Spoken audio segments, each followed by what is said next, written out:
these sages of Naimisharanya are basically they are basically mentioning this particular fallen position for people in general. Hare Krishna. We proceed. Usha Kamat Mataji, you had any question? No, Prabhuji, I raised my hand to read, Prabhuji. Sure, I will ask you. Devika Mataji, continue the highlighted part. Yes, Prabhu. Sense enjoyment is also allowed to the lower animals by the law of nature, and thus a human being is also destined to a certain amount of sense enjoyment according to his past or present life. But one should definitely try to understand that sense enjoyment is not the ultimate goal of human life. Herein, it is said that during the daytime one works for nothing because the aim is nothing but sense enjoyment. We can particularly observe how the human being is engaged for nothing in the great cities and industrial towns. There are so many things manufactured by human energy, but they are all meant for sense enjoyment and not for getting out of the material bondage. Hare Krishna. Thank you. Hare Krishna. So we proceed to the next verse. Usha Mataji, I will ask you to recite the next verse. Let Lalita Vinodini Mataji recite this one. Please unmute Lalita Vinodini. Yes, yes, Prabhu. Am I audible now? Hare Krishna. Yes, yes, ma'am. Thank you.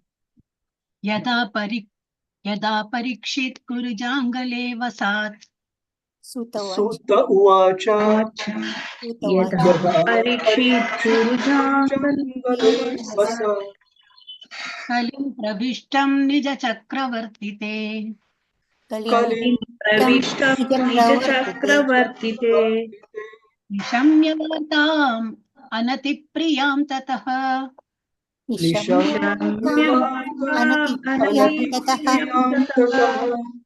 Sharasanam samyuga shaundir adade.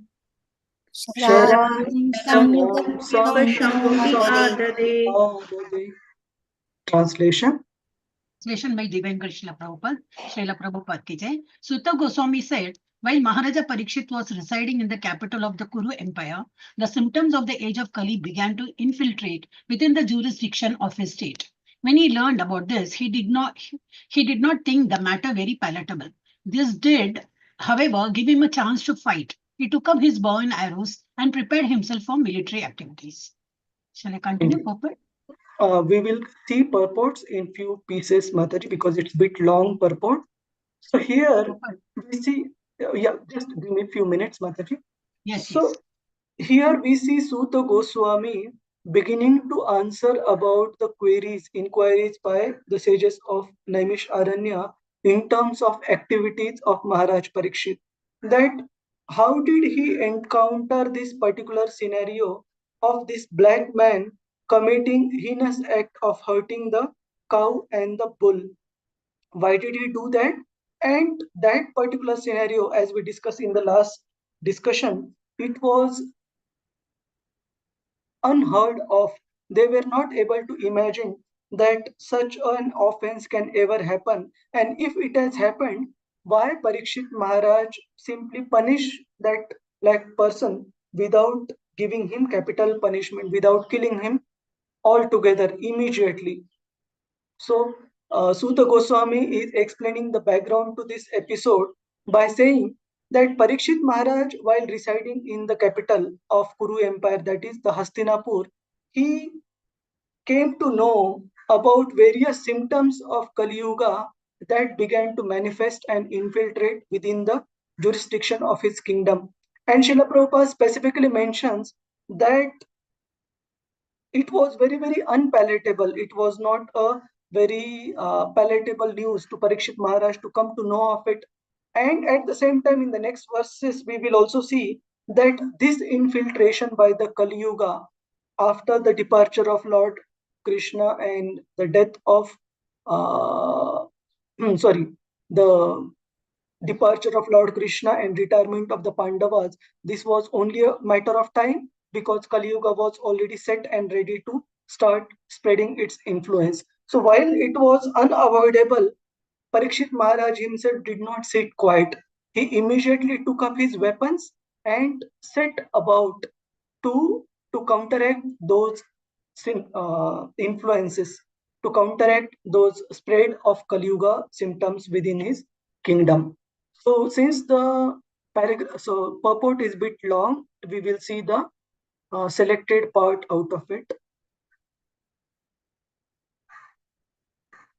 So primarily those symptoms of infiltration of Kali Yuga within the kingdom of Parikshit Maharaj, they are the breaking of the 4 regulative principles, including illicit relationships with women, indulgence in meat eating, intoxication, and gambling. And yes, so now it mentions here in Srimad Bhagavatam that till the time of Maharaj Parikshit, all these happenings, including the illicit relationship between opposite genders or meat consumption. So meat consumption, even if Srila Prabhupada explains, even if the meat consumption earlier, it is not that it was completely non-existent, but it was existing only as per the injunctions in the scriptures. Like say, for example, some of the sacrifices where those animals would be sacrificed, and then that animal body or meat would be considered as the food offering from that particular sacrifice, which was considered as such and accepted by some of the persons. But organized meat production and all as such, it was completely non-existent till the time of Maharaj Parikshit.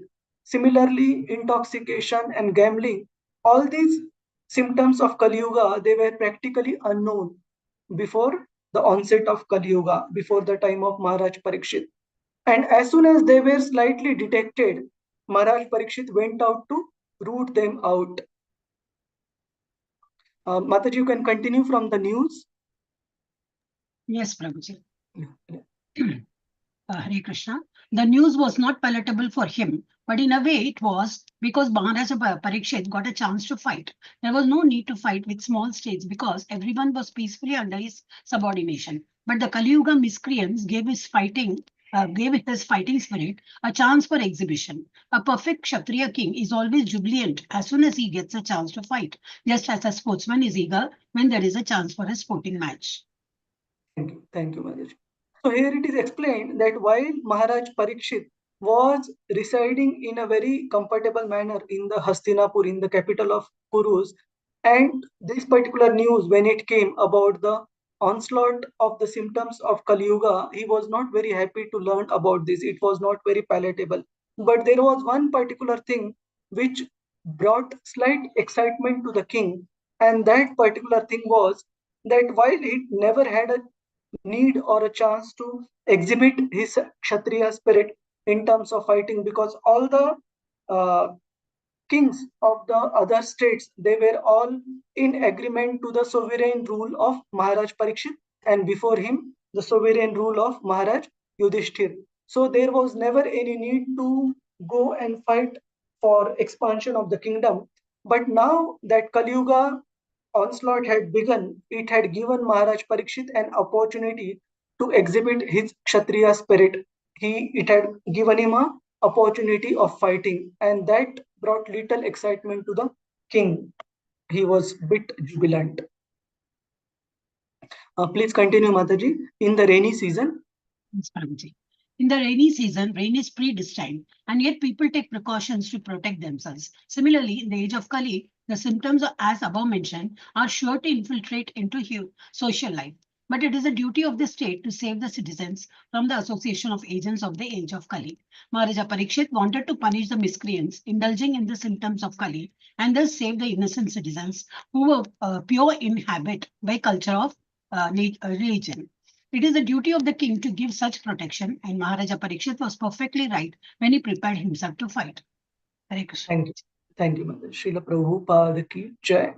So Bhagavatam mentions that it was due, the onslaught of Kali Yuga was definitely due to happen. Due means it was supposed to happen after the departure of Lord Krishna. But while that onslaught is happening, it was also the duty of a Rajarshi, of religious minded king, to protect his citizens from that onslaught as much as possible. And to explain this point, Srila Prabhupada gives an analogy of the rain falling. So when the clouds are pouring the rain, it is not within our means to stop the rain. But that doesn't mean that we don't protect ourselves and we just roam around in the heavy downpour. We still try to protect ourselves by using umbrella, by using raincoat, etc. from the heavy downpour.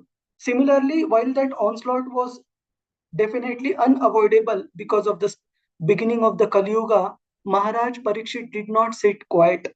He wanted to play his part in terms of trying to protect the citizens as much as possible so that they don't degrade. And taking all the devotees back slightly, when that curse was given by Shringi, we do see that people within the kingdom of Maharaj Parikshit, they were as such happy to a good extent, to a great extent. Bhagavatam specifically mentions, and that was also one of the reasons why Kshamika Rishi, the father of Shringi, he repented that decision by his son that you, my dear foolish child, because of your immature, amateur decision, you have taken away the shelter of so many people who were as such leading a peaceful life under protection of Maharaj Parikshit because of this curse towards Maharaj Parikshit. So point is, although these symptoms and the degradation was unavoidable, it was due to happen, Maharaj Parikshit did not let it happen just like that. He wanted to play his part, perform his duty in trying to protect the citizens as much as possible. And as we will also, this was one point to support that how Kali Yuga, although the onslaught began, the spread of that onslaught was still checked by the religious rule of King Parikshit. Another supporting evidence is that when ultimately Maharaj Parikshit did give protection and shelter to Kali and gave him places to live, 4 places where the regulatory principles would be broken. Still, Kali was finding it difficult to find a suitable place to reside because all these things were still in a checked fashion, not unrestricted fashion. So, we see Parikshit Maharaj was fighting against it valiantly. So, we proceed. Usha Kamat Mataji, Hare Krishna. Hare Krishna, Prabhuji. Pranams. Text 16.11. Swalankritam Shyamaturangayojitam Swalankritam Shyamaturangayojitam Ratham Mrigendra Dvajamashritah Purat Ratham Mrigendra Purat Vrito Rathashva Dvipapatti Yuktaya Rathashva Dvipapatti Yuktaya Swasenaya Digvijayaya Nigrataha Swasenaya Digvijayaya Nigrataha. Translation. Translation. All glories to Srila Prabhupada. Prabhupada ki jai. Maharaj Parikshit sat on a chariot drawn by black horses. His flag was marked with the sign of a lion.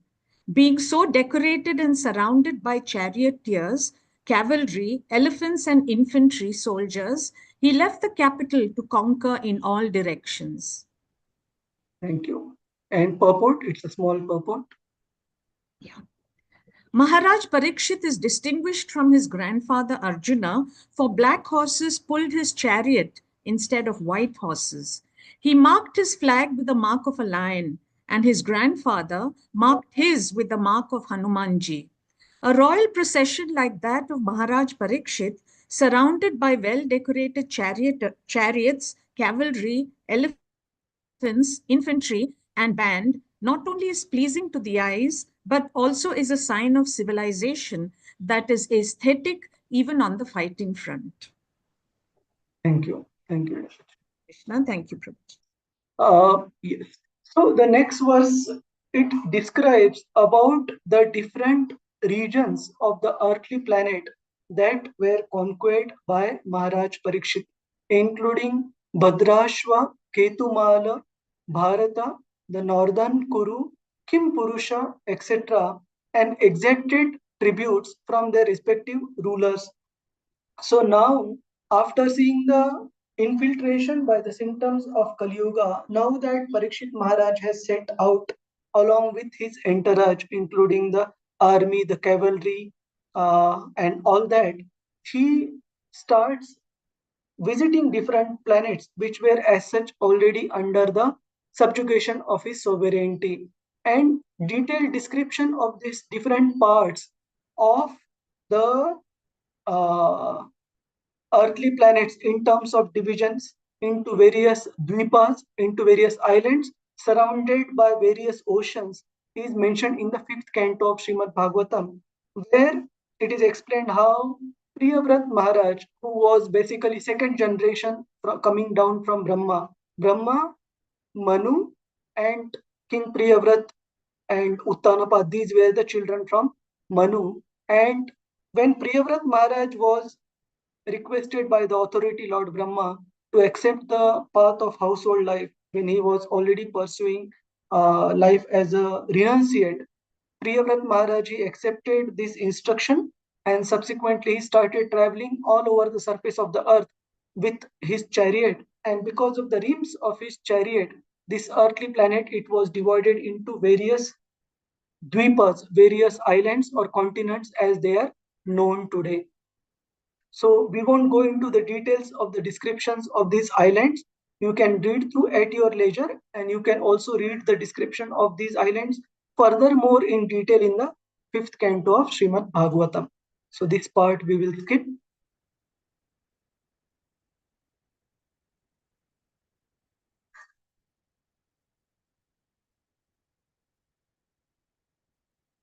So in summary, Maharaj Parikshit conquered all the world. He conquered all the continents, adjoining all the seas and oceans in all directions, namely the eastern, western, northern, and southern parts of the world.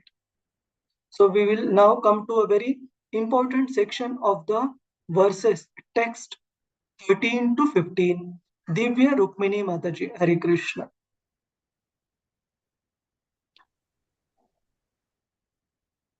Hare Krishna Prabhu, can you hear me? Yes, Mataji. Hare Krishna, Om Namo Bhagavate Vasudevaya, Tatra Tatrobashunvanam, Tatra Tatropasunvana Swapurvesham Mahatmanam, Swapurvesha Mahatmana Mahatmana Pragiyamanam cha Yashaha, Pragiyamanam Pragiyamana cha Yashaha Krishna Mahatmya Sujakam, Krishna Krishna Mahatmya Sujaka Suchakam Atmanam cha Paritradam, Atmanam Atmanam cha Paritradam Paritrata Ashwatatma Tejasa, Ashvatthano Ashwatthano Astra Astra Tejasa Sneham cha Vrishniparthanam, Sneham cha Charishnipatanam Vrishnipartham Tesham Bhaktim cha Keshave, Tesham Tesham Bhaktim cha Bhaktim cha Keshave Keshave Tebhya Paramasandhushta, Tebhyam Tebhya Paramasantushtaha Paramasantustah Pridyujjumbidalojana, Priti Ujrambitalochana Vidalochana Mahadhanani Vasamsi, Mahadanani Vasamsi Vasamsi Dadauharan Mahamana, Dadau Haran Haram Mahamanaha. Mahamana. So Hare Krishna. thank you, Mataji. Before we go through the translation, let us try to see some of the Sanskrit part of this particular verse. So wherever Maharaj Parikshit was going through the different parts of the world, which were already under his subjugation, he was receiving various welcome addresses from the kings, from the people of that particular region. And these welcome addresses were especially pleasing to Maharaj Parikshit. Why they were pleasing? because those welcome addresses consisted of glorification of Lord Krishna. Here the specific line is mentioned, Krishna Mahatmya Shuchakam, because those welcome addresses were all centered around the glorification of Lord Krishna, and how they were centered around we will see in a while. But because of all those welcome addresses being in relation to Lord Krishna, they were greatly pleasing to Maharaj Parikshit. What were those welcome addresses? Tatra Tatropa Shunvanaha Swapurvesham Mahatmanam. Swapurvesham, his predecessors, his ancestors, namely, specifically, his great great grandfathers means the grandfathers Pandavas, who were all great devotees of the Lord, because those welcome addresses consisted of describing their glories, and their glories were in turn all in relationship to the supreme glorification of Lord Krishna. Krishna Mahatmya Shuchakam. So it was very, very pleasing to Parikshit Maharaj. Apart from the glorification of the Pandavas, the welcome addresses also consisted of Atmanam cha Paritratam. Those welcome addresses also consisted of glorification of Parikshit Maharaj himself. But it was not like self-aggrandizement, self-pleasure that I am being glorified, so I am happy. Not for that reason. Why he was happy? Because those addresses consisted the details of his glorious birth, his protection from the Ashwatthama weapon, the weapon thrown by Ashwatthama of Brahmastra, and how Lord Krishna personally protected Parikshit Maharaj in the womb of his mother. So, because that birth pastime again related to glorification of Lord Krishna, it was again giving lot of pleasure to Parikshit Maharaj. And finally, those addresses also talked about the close relationship of affection and sneha, affection and love between the descendants of Vrashni dynasty family and Parthana. That means the family coming out from Pritha, Queen Kunti, the Pandavas. So the sneha, the affectionate relationships and dealings between these two families, those addresses consisted of. So basically that sneha, that affection between these two families, it was also based on being Krishna, having Krishna in the center. Tesham Bhaktim cha Keshave, because both these families were greatly devoted to Lord Krishna, they were also very affectionate and loving to each other. तेभ्यः परमसन्तुष्ट प्रीति उज्र पिता लोचनः महाधनानि वासांसि ददौ हारान् महामनः. And being in a very generous, in a magnanimous mood, being santushta, being completely satisfied by these welcome addresses, which all were related to having Krishna as the center of that glorification. Parikshit Maharaj was completely satisfied, and he gave Mahadhanani Vasamshi. He gave multiple Aishwarya, multiple valuable items, including valuable clothes, jewelry, etc., as a gift to those people who were singing these welcome addresses to welcome King Parikshit. So, this is a very important verse. How glorification of the devotees is always centered around Krishna in the center. Like one particular point I would mention, then we go through the translation. Sometimes what happens is some materially influential person, like a politician or a diplomat or a businessman, they give some significant amount in charity to the temple, to the institution. And when they visit center on some important occasions like Janmashtami, etc., then as a matter of courtesy, as a matter of reciprocation, we also need to glorify them in return. But when we are glorifying anyone in front of the deities, there is one basic etiquette we definitely need to follow. That glorification should always be in relationship to service done to Lord Krishna. That glorification cannot be independent. I'll give you one simple example. What do we mean by independent glorification? say tomorrow XYZ industrialist comes to the temple and he is a big donor, and we start glorifying that industrialist for the business expansion that he has done all over the world, or for the business empire that he has constructed all over the world, then that is not a proper etiquette in front of the deities. In front of the deities, if we are glorifying anyone, that glorification should always be centered around that person's surrender to Lord Krishna or service to Lord Krishna, not for any material qualification.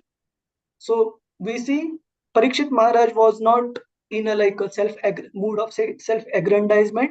He was pleased with these addresses only because Krishna was in the center of all of them. So Divya Rukmini Mataji, please continue with the translation. Hare Krishna Prabhu. Hare Krishna. Wherever the king visited, he continuously heard the glories of his great forefathers, who were all devotees of the Lord, and also the glorious acts of Lord Krishna. He also heard how he himself had been protected by the Lord from the powerful heat of the weapon of Ashwatthama. People also mention the great affection between the descendants of Vrishni and Pridha due to the latter's great devotion to Lord Keshava. The king, being very pleased with the singers of such glories, opened his eyes in great satisfaction. Out of magnanimity, he was pleased to award them very valuable necklaces and clothing. Hare Krishna Thank Prabhu. you. And we will see some part of the Hare purport. Krishna The Prabhu. purport is very Hare, long. Hare Krishna. Yeah. Hare Krishna Yeah. Prabhu. What does it mean? Letters? What is the actual meaning? Which one? Vrishni Which and word? Pridha. Pritha. People also mentioned the great affection between the descendants of Vrishni and Pridha due to the letters means Letters it's means due to the Pandavas' affection, devotion to Lord Krishna. So because they were devoted to Lord Krishna, everybody related to Lord Krishna. On Vrishni's side, Pandavas were very affectionate towards them. okay, Okay, dude. like Okay. you Okay. recollect when Arjuna returned from Dwaraka, Yeah. there were several inquiries by Maharaj Yudhishthir to Arjuna about the well-being of different members of the Vrishni dynasty. So they all were dear to the Pandavas because they were related to Lord Krishna. So Hare Krishna. Hare Krishna. Yeah, I got it, Prabhu. Hare Krishna. Hare Krishna. Highlighted part. Okay. Maharaja Parikshit, since he was one of the well-known emperors of the world, was also presented with addresses of welcome in all parts of the world as he visited those places. The subject matter of those welcome addresses was Krishna. Hare Krishna. Krishna and his Continue. unalloyed Krishna means Krishna and his eternal devotees, as the king means the king and the confidential associates. Krishna and his unalloyed devotees could not be separated, and therefore glorifying the devotees means glorifying the Lord and his vice versa.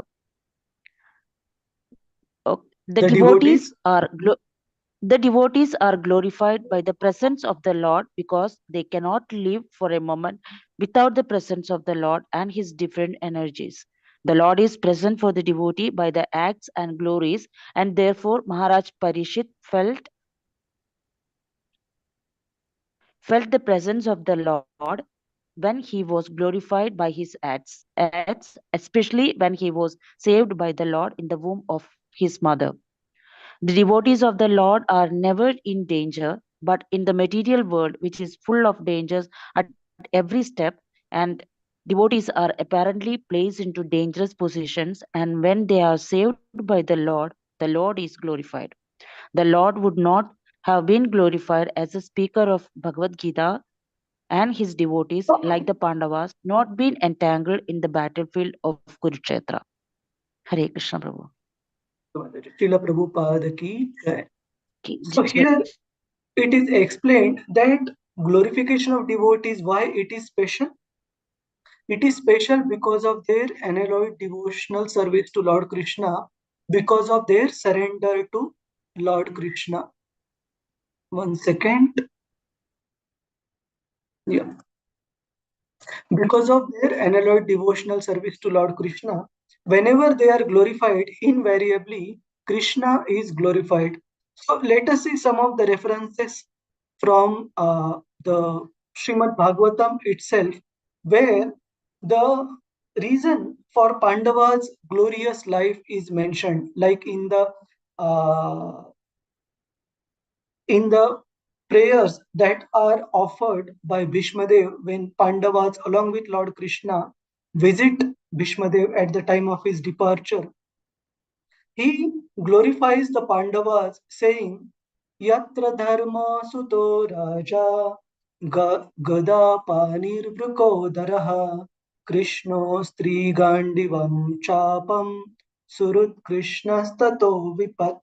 So in this particular verse sung by Bhishmadev, in the third line, Krishnostri Gandivam Chapam, this does not refer to Krishna but it refers to Arjuna. So, what was special with the Pandavas, Bhishma recollects that they had Sakshat himself, Dharma personified, Dharma Suta Maharaj Yudhishthir as their lead. And they also had the club holding Bhimasen, who was having the strength of 10,000 elephants. And they also had Arjuna, who was invincible based on the strength of the Gandiva bow and the arrows. But despite all these specialities, what was truly special and spectacular about Pandavas, which was very wonderful and making them great, was their they having Lord Krishna as their surut, as their well-wisher, or as their heart-to-heart friend. So, because Pandavas had Krishna as their heart-to-heart friend, that particular quality made them very, very special, much more than the apparent material strength or the qualification which different Pandava brothers possess, like Yudhishthir Maharaj, Bhimasen, or Arjuna. And on the right hand side, we see some of the photos uh, describing the greatness of the Pandavas in relation to Lord Krishna. First photo is about when Krishna was about to leave from Hastinapur. They were all so despondent and clueless how they are going to lead their life now that Krishna is going to go away back to his Dwaraka abode. They were totally restless. And in the second photo, we see in the Rajasuya Yagya, everybody unanimously proposed Lord Krishna to be the most important personality, and Yudhishthir Maharaj personally worshipped Lord Krishna as the most important and qualified personality in the whole assembly. So there was no doubt within the Pandavas' mind about Krishna's position. And we also see as soon as Pandavas came to know about Lord Krishna concluding his pastime, immediately they retired from their household duties and they started walking towards the north to pursue Krishna consciousness full time and ultimately give up their life remembering Krishna and go back home, back to Godhead. So they were not interested in running the material worldly administration of the kingdom after Lord Krishna's departure, they were not interested to continue even for a single day. So, because of their total devotion to Lord Krishna and having Krishna as their ultimate surut, as their ultimate heart to heart friend, that was their most important qualification or wealth that Bhishma glorifies in his offerings to offerings in front of Lord Krishna. So coming back to this particular verse, a devotee's glorification is as good as the Supreme Lord's glorification because that glorification is always keeping Krishna in the center, not independent of it.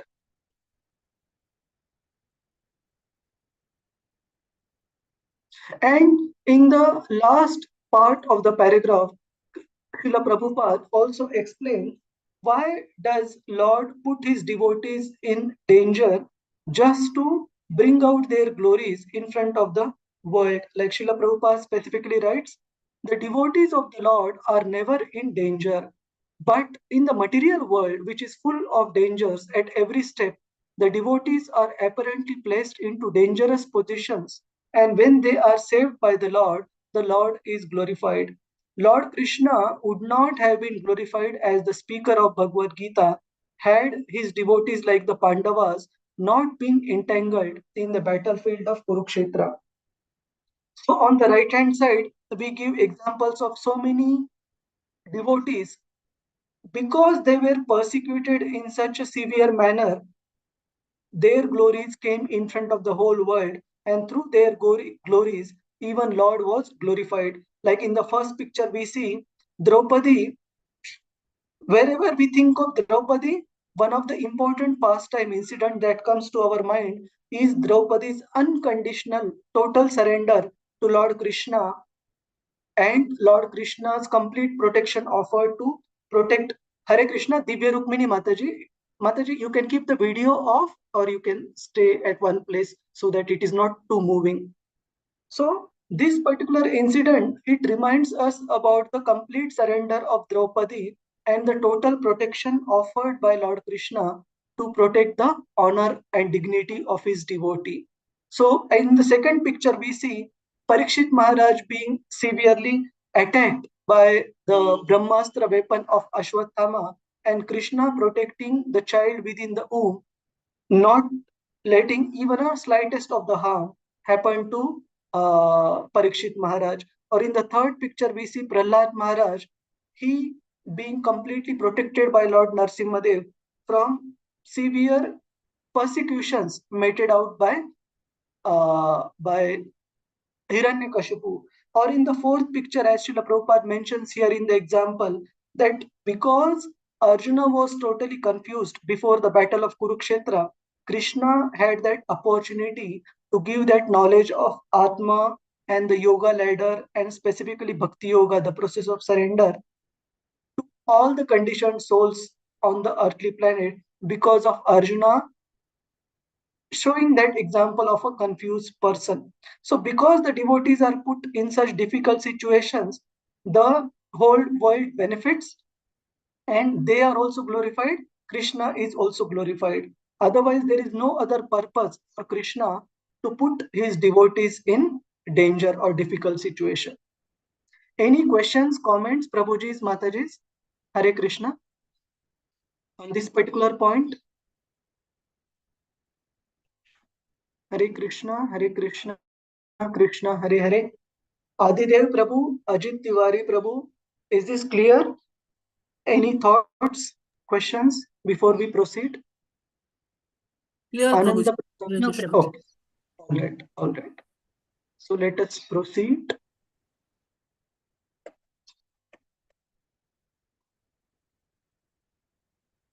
Yes.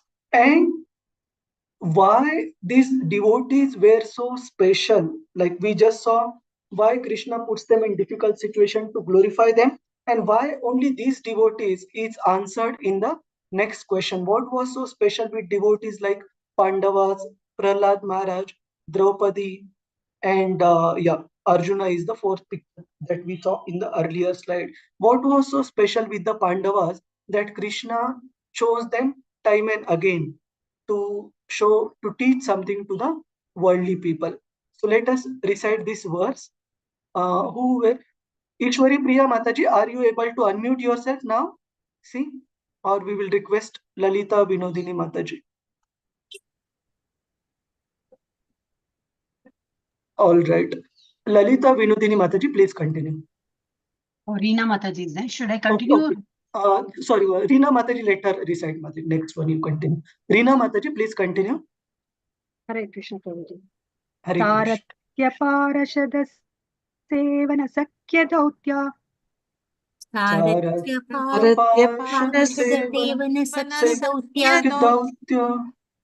Veerasanaanugamanastavana Pranaman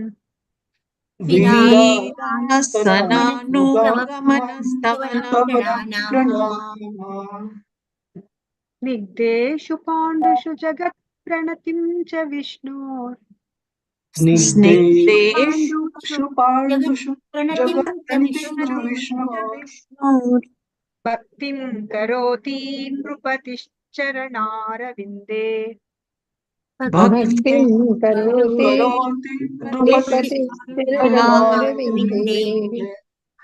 So here, as part of that welcome address by the people of various regions offered to Maharaj Parikshit. It is explained that how menially Krishna was serving his great devotees like the Pandavas. In what all forms? Hare Krishna, Krishna Krishna, Hare Hare, Hare Rama, Rama Rama, Hare Hare.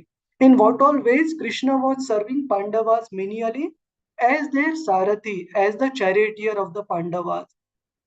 Parashada, as the most important person who was given offerings or offered worship in the Rajasuya Yagya, accepting that position. Sevana, by rendering various menial services to Pandavas. Sakhya, through being their heart-to-heart friend. Dautya, what is the meaning of Dautya? Accepting the post as a peace messenger. So it is also considered as a very menial service, like when Pandavas, as a last effort to avoid the war of Kurukshetra, when Yudhishthir Maharaj sent Krishna as the peace messenger, Krishna immediately agreed to do that task, which is task given to a ordinary person. It's not a very honorable position. Then Vira sa Anugamana, Vira Vira Asana, Virasana Anugamana. That means following the Vira Asana, that means acting as a night watchman during the war of Kurukshetra. Krishna was personally protecting Arjuna's tent with a sword in his hand. So accepting, and Arjuna was peacefully taking rest. Then Anugamana, following their footsteps wherever they were going. Stavana, singing their glorification. Pranaman, wherever required, as offering of respects to his elder brothers, like Yudhishthir Maharaj specifically, Krishna always offered him his respects. And with Bhimasen Arjuna, he was more as a contemporary. And Nakul and Sahadev, he was like their elder cousin brother. Why he was doing all these menial services to Pandavas? Snigdeshu Pandushu Jagat Pranatim Cha Vishnur. Because of the complete malleability. All of us, we know this word, Prabhuji's Mataji's, being malleable. It is the word from metallurgy, from the metal science. Malleable means, say, something like gold or silver. It is very malleable. That means if you struck gold with a hammer, it will get into whatever shape that you want to bring it into. It is very snigdha. It is very malleable. So similarly, the Pandavas, they were also very malleable and adjusting to the will of the Lord. That, okay, Krishna wants us to go to the forest, we will go to the forest. Krishna wants us to fight the battle of Kurukshetra, although Pandavas, they themselves did not want that, but they were immediately agreeable because Krishna wants it, we will fight it. So whatever Krishna wished, they never ever questioned that particular will. They simply submitted themselves to the will of the Lord. So because of their malleability to Krishna's will, Krishna was also very malleable in acting for their pleasure without any constraints or without any restrictions. And hearing this amazing reciprocation between the pure devotees of the Lord and Lord's reciprocation with the pure devotees in terms of acting according to their desire for their pleasure, it was giving lot of joy and bhakti to Maharaj Parikshit. So bhaktim karoti nupatis. Nupatis means Maharaj Parikshit unto the lotus feet of Lord Krishna. His bhakti was increasing because of hearing this glorious reciprocation between Krishna and the Pandavas. Reena Mataji, please continue with the translation. Highlighted part of, okay, sorry, translation. Okay, translation by His Divine Grace, A.C. Bhaktivedanta Swami Prabhupada, Shri Prabhupada ki Jai. Maharaja Parikshit heard that out of his causeless mercy, Lord Krishna, Vishnu, who is universally obeyed, rendered all kinds of service to the malleable sons of Pandu by accepting posts ranging from chariot driver to president to messenger, friend, night watchman, etc.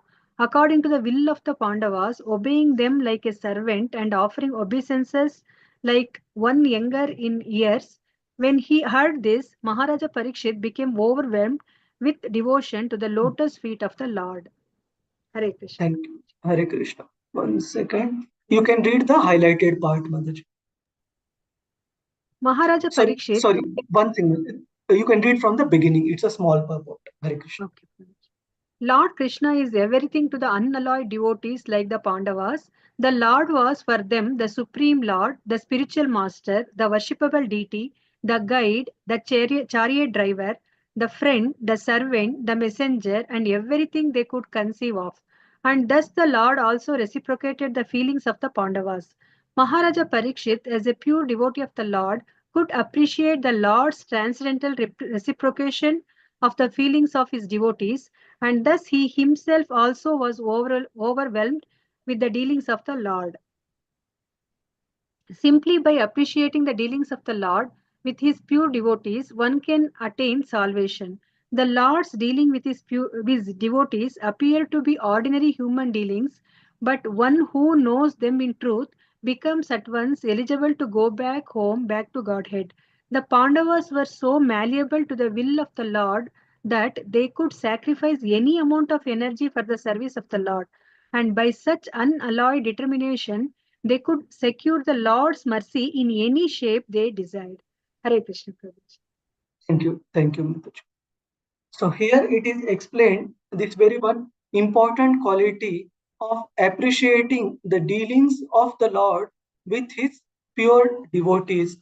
Even if we ourselves are imperfect with so many anarthas, with so many demerits in our own spiritual pursuits, if we truly appreciate the reciprocation between Krishna and his pure devotees, that appreciation itself can take us back home, back to Godhead. It is very, very important point.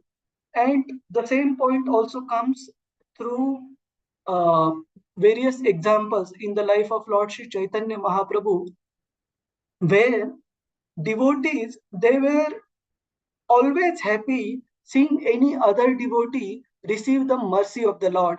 Even if they themselves have not received the mercy, they will be more interested that, okay, if even if not me, but that devotee has received mercy, so it's very nice.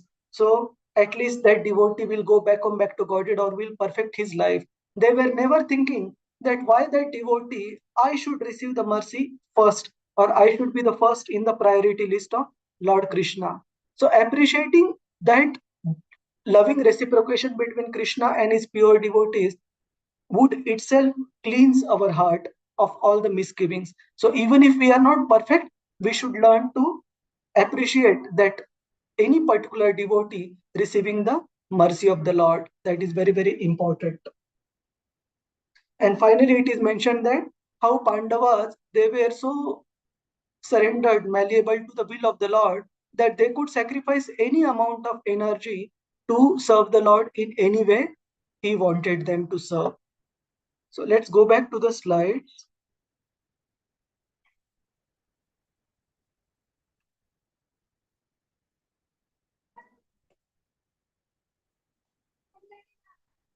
Yes.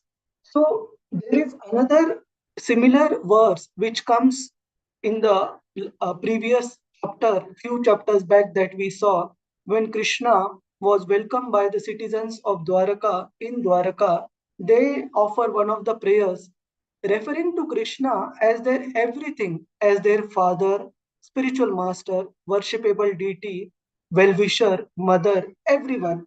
Similarly, for Pandavas, Krishna was their friend, their messenger, their servant, younger brother for Yudhishthir Maharaj, their night watchman, everyone, charioteer.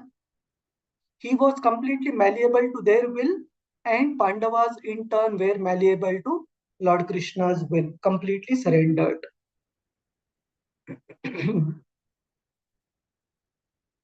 And there are many examples in the scriptures giving this reciprocation of the dealings between the pure devotees of the Lord and the Supreme Lord. How the devotees of the Lord are always very attentive to what Krishna wants, and Krishna is also very attentive to what the devotee wants.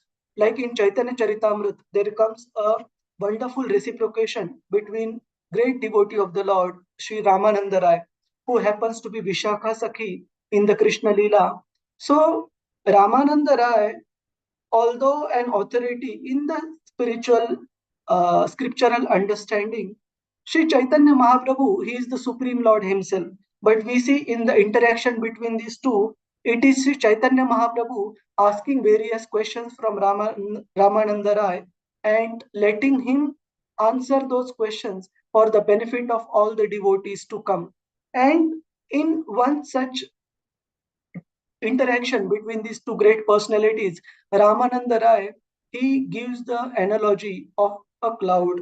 He says that, my dear Lord, just like a cloud, although it is pouring rain all over the place, including the ocean, ultimately where it is deriving its water from, it is deriving its water from the same ocean where it is pouring rain. Similarly, my dear Lord, it is you yourself who are inspiring me to give answers to the queries that you are putting forth based on various scriptural references.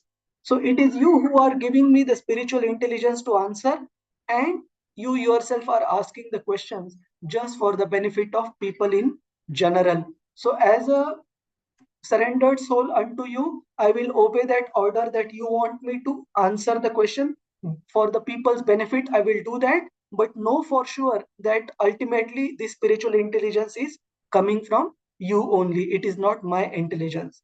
And Ramananda Rai gives another example. He says, just like a puppeteer, it makes the puppets dance in a particular manner. But in case of those puppets are totally directed by the puppeteer. But in my case, I myself, I am choosing to be completely surrendered unto you, to behave, to answer based on your desire. So it is not that puppeteer, they are like passive, they don't have a choice, but to dance based on the directions of the puppeteer. But here, a jiva soul, a pure devotee of the Lord, he has the choice, and he lovingly agrees to become a puppet in the hands of Lord Krishna. So they use their free will to act as per the will of the Lord. That is very special with the devotees. Any questions, Prabhuji's, Mataji's, Hare Krishna? Devotees can unmute so that are these examples too heavy? Are they okay to understand? Murli, Prabhu, Hare Krishna. Yes, Prabhuji. Yes, Prabhuji. Okay. It's clear. They are not too philosophical, right? All of us are able to appreciate what is going on. Yeah. Okay. Yes, Prabhuji. Yes, Prabhuji. Okay. There is one more example which probably devotees will be able to appreciate, because it is about dealings between Lord and the devotees. When Chaitanya Mahaprabhu took sannyas, it was his long cherished dream to travel to Vrindavan. So first time around, when Chaitanya Mahaprabhu set out for Vrindavan, his path was diverted by Lord Nityananda Prabhu through uh, a fisherman, that fisherman or few boys near to the Ganges, that he made those boys tell Lord Chaitanya Mahaprabhu whenever he would come there and ask them the route towards Vrindavan, show Chaitanya Mahaprabhu the route towards Shantipur. Shantipur was the place where Advaita Acharya used to reside. And whenever, when the Lord took that route to Shantipur, when he happened to see Ganges, he thought that he has already reached near Vrindavan, and that Ganges he mistook as Yamuna. And seeing Yamuna, which was actually Ganges, Chaitanya Mahaprabhu jumped in the water in ecstasy, thinking that he has come to Vrindavan. And then he saw Advaita Acharya coming in a boat with a fresh set of clothes. And Chaitanya Mahaprabhu was confused, although being the Supreme Lord in that particular pastime.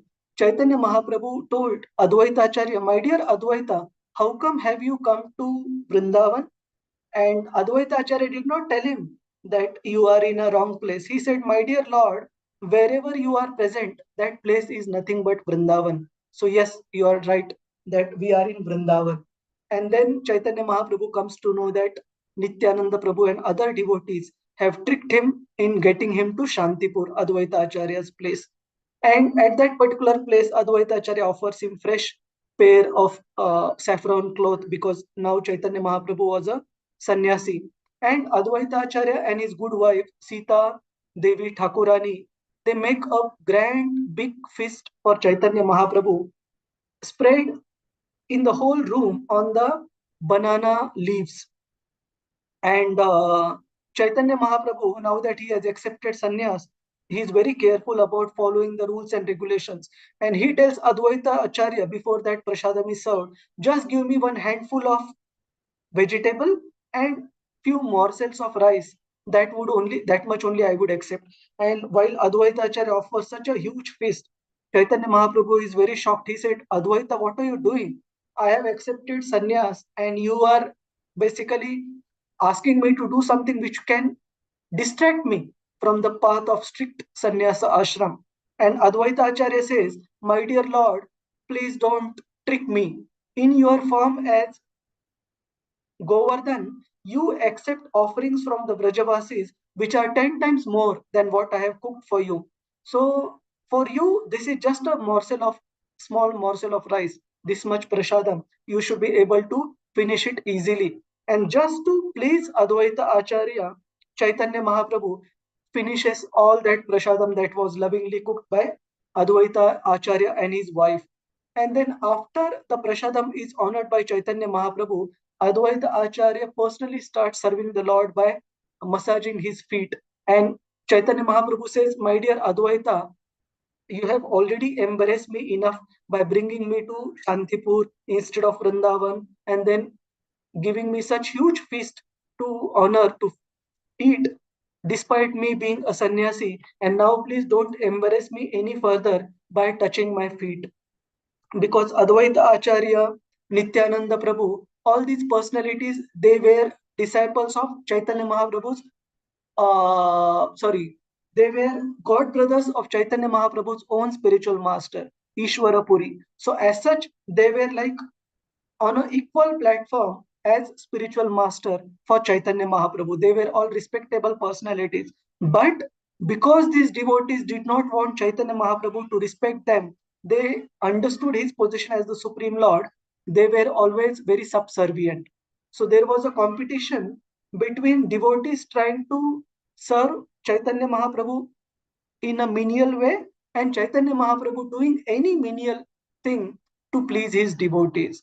So that is the reciprocation between Krishna and his devotees. Hare Krishna. Is this pastime clear? Prabhuji's, Mataji's, any question on this before we proceed? What is the time? We still have some time. Any questions, Prabhuji's, Mataji's, before we proceed? All right. Okay, all right. So let us proceed.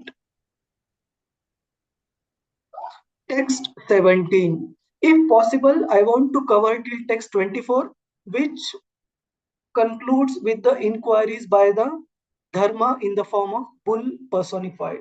So let us see. Any devotees would like to read through Prabhuji's, Mataji's? Lalita Vinodini Mataji. Hare Krishna. You can just directly read the translation. Okay. No need of this, Prabhuji. Shloka? Shloka, I will ask you 18 onwards. For 17, read the translation. 17 translation. Yeah, translation by His Divine Grace Srila Prabhupada. Srila Prabhupada ki jai. Now you may hear from me of what happened while Maharaja Parikshit was passing his days, hearing of the good occupations of his forefathers and being absorbed in thought of them. Yes. So question, Lalita Vinodini Mataji, who is saying this? Now you may hear from me. Who is saying this? Right. Sorry, come again. I'm not very sure, Prabhuji. So you can try. Don't worry. Don't worry, even if it is wrong. Or any other devotees? Is it Sutta Goswami? Sutta Goswami. Correct. Sutta Goswami is telling sages of Naimish Aranya. Onslaught of the Kali Yuga has happened. Parikshit Maharaj has set out, and after he has set out visiting different geographies within the kingdom, he is receiving this welcome address, and After receiving this welcome address, what happens next? That's where we are at text 18. Any confusion, Prabhuji's, Mataji's? Are we together? Hare Krishna. Yes, Prabhuji. Yes, Prabhuji. Okay. So now, Lalita Vinodini Mataji, you recite text 18. Yes, Prabhuji. Hare Krishna. Dharma padaikena charan. Dharma padaikena charan. Vichayam upalabhyagam. Vichayam upalabhyagam. Vichati smashu vadanam. Pruchati smashu vadanam. Vivatsamiva mataram. Vivatsamiva mataram. So then Parikshit Maharaj saw this scene. Hare Krishna. Sorry, somebody was saying something, Prabhu Mataji. All right. Please read the translation. Translation. Srila Prabhupada ki jai. The personality of religious principles Dharma was wandering about in the form of a bull, and he met the personality of earth in the form of a cow who appeared to grieve like a mother who had lost a child. She had tears in her eyes, and the beauty of her body was lost. Thus, Dharma questioned the earth as follows. Shall I continue? Yes. So the purport is a bit long. We will just give the synopsis. So here we see Dharma, the bull, seeing earth in the form of mother cow, and she was in a very pitiable condition.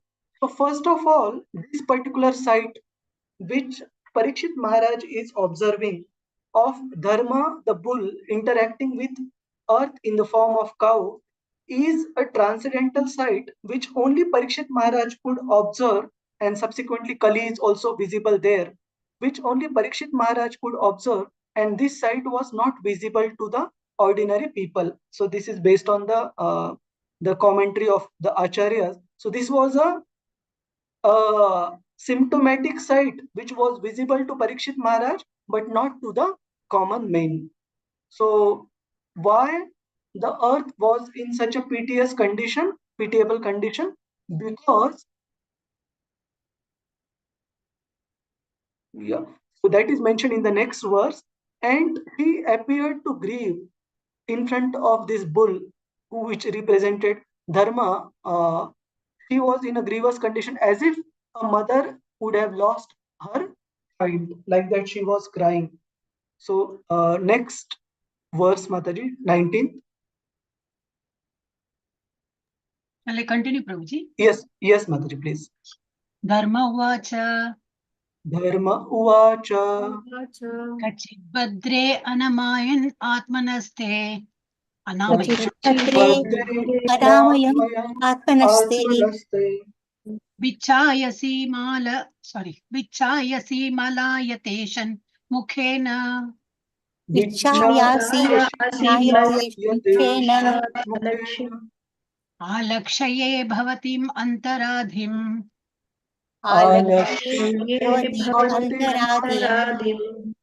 Dure bandhum shochasi kanchanamba. Dure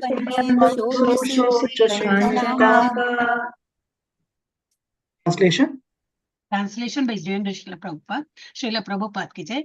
Dharma, in the form of bull, asked, Madam, are you not hale and hearty? Why are you covered with the shadow of grief? It appears by your face that you have become black. Are you suffering from some internal disease? Or are you thinking of some relative who is away in the distant place? Yes. Shall I continue, Prabhupada? We will give some background.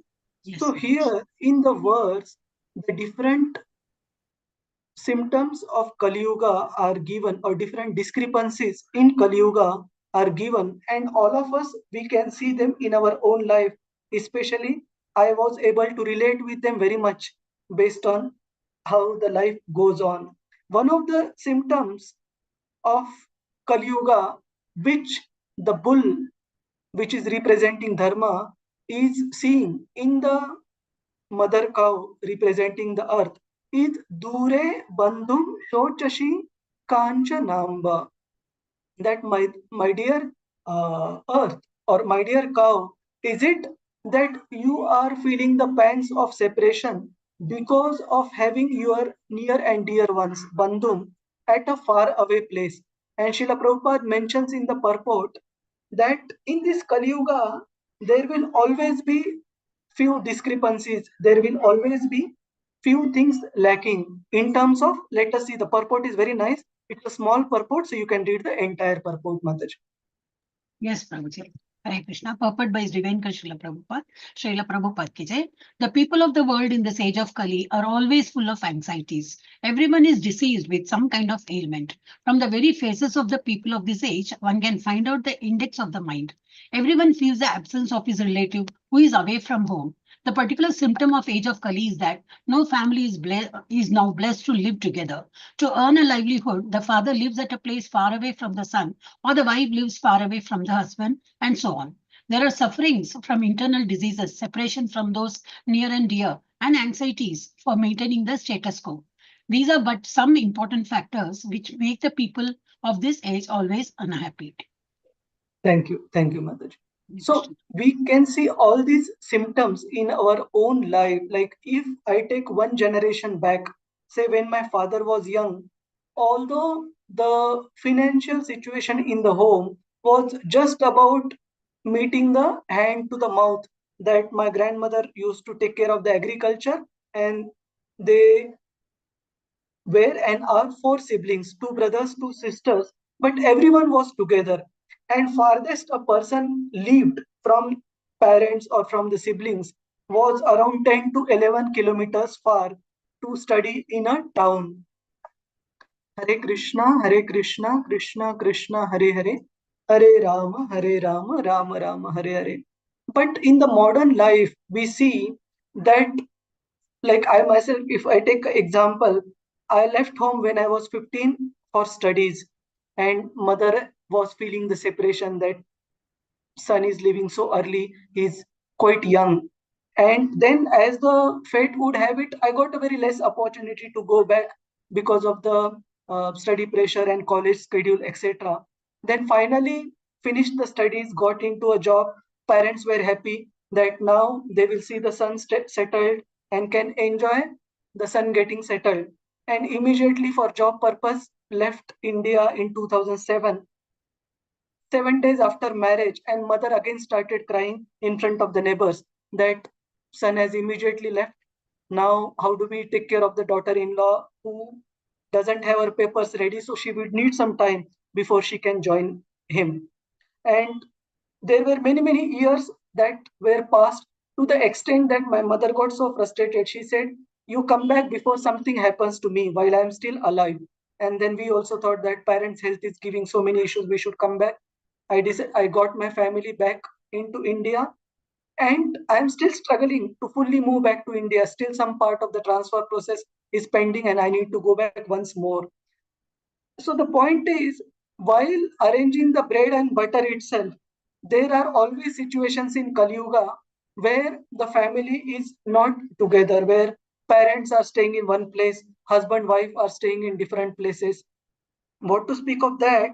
When I was working in a place, Toronto in Canada, my boss, she was working in Toronto and her husband was working somewhere in Europe. So not even inter-country, but intercontinental family, you can say. Husband and wife are working in different continents, and maybe fortnightly or monthly, wife or husband used to travel to be together. So this is very true. One of the symptoms that is mentioned by Suta Goswami, and which is observed even by Dharma in mother cow, that these small things, just to have food, clothing, and shelter over our head for a family together, it's a big thing in Kali Yuga. It's not a small thing. So, and in fact, one more reference to this, there is a very wonderful series of classes given by a senior disciple of Srila Prabhupada, His Holiness Jai Advaita Swami Maharaj. Jai Advaita Swami Maharaj is a very senior sannyasi in our movement. So that is the series of 7 or 8 lectures on family life. And the title of that series of lectures is Hopes and Horrors of Family Life. And in one of those lectures, Maharaj specifically stresses this particular point of struggle of leading a family life in Kali Yuga in terms of having to travel to different places. for work, etc. So when this was mentioned here, immediately it struck me that it is very true. Anybody wants to share any realizations on this? Prabhuji's, Mataji's? Do you all agree about these challenges Prabhu. of Kali Yuga? Yes, Prabhu. Yeah. Even Yes, in Prabhu. terms, even in terms of the diseases, for example, you know, modern life has brought along with it so many diseases which were completely unheard of in the earlier times. How many times our parents, previous generation, they had to visit the doctor? Like I always give the example, my mother, when she was carrying me within her womb, throughout 9 months, she tells me she visited doctor only once for taking one injection. I don't know which injection what it was, but no other time there was any role of the doctor throughout pregnancy. And the delivery happened within home in the kitchen, because while she was working something, immediately the child got delivered and she had to immediately made to sit and lie down before the child was taken, and she was taken to the room. So point is, the lady's health was so good that natural deliveries was a norm. And nowadays, if we see the deliveries, I have to really scratch my head to remember when was a normal delivery that was heard. Mostly it is cesarean section. Why? Because the modern life has also brought with it that much challenges related to the health. Hare Krishna. Prema Priya Mataji, you have any insights to share on this? No, I agree with you, Prabhuji. I was about to say that. Absolutely, yeah. Yeah. So let us see what are these symptoms further. Adidev Gopesh Prabhu, please unmute yourself. Hare Krishna. Hare Krishna, Prabhu. Am I audible? Yes, Prabhuji. Yeah, Prabhu. When you mentioned about this, I got remembered that nowadays, there are many, what to say, for fitness, they do many workouts and all. Earlier days, they are in their routine only, they had lot of work which naturally gave them the exercise. Fitness. Yes, Prabhuji. Yes, Prabhuji. Thank you. Thank you, Hare Adidev Krishna, Prabhu. Prabhu. Hare Krishna. So we proceed. There are 2-3 verses which we have planned to finish. So let's see. Radhika Ratnanga Mataji. Hare Krishna.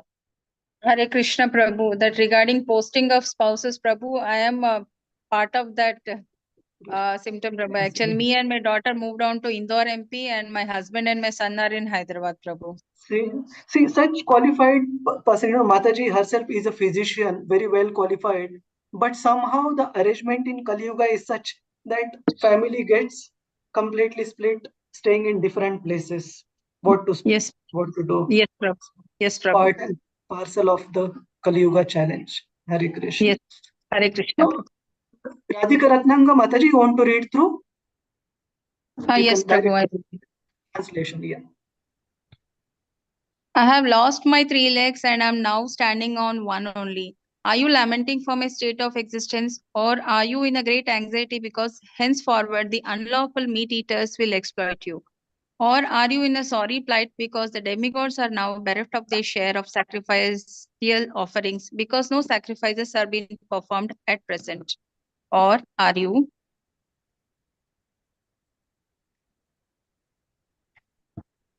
grieving for living beings because of the sufferings due to famine and drought? Hare Krishna. Prabhu. Hare Krishna. Thank you, Mataji. So who is speaking now? Who is speaking to whom?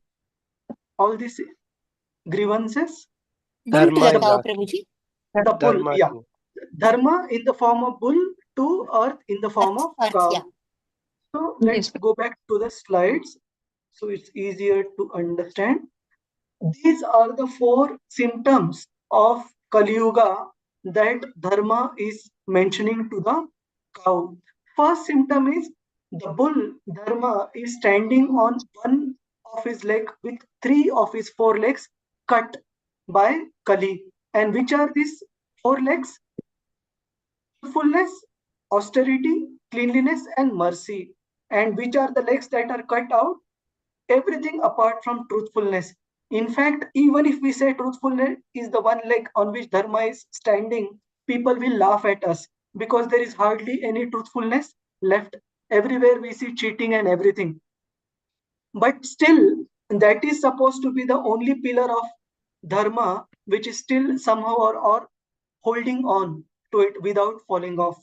So this is the first symptom of Kali Yuga. Second symptom is that dharma says that you will be exploited. What is the word that is used? Or are you in great anxiety because henceforward the unlawful meat eaters will exploit you? That means second symptom of Kali Yuga is the organized cow slaughter, where cows are exploited by meat eaters in Kali Yuga. Especially, we will see this very rampant in the Western countries, where in India also it happens to an extent, but in the Western countries, the beef serving places are very rampant and it is used as one of the favorite meats for the Westerners.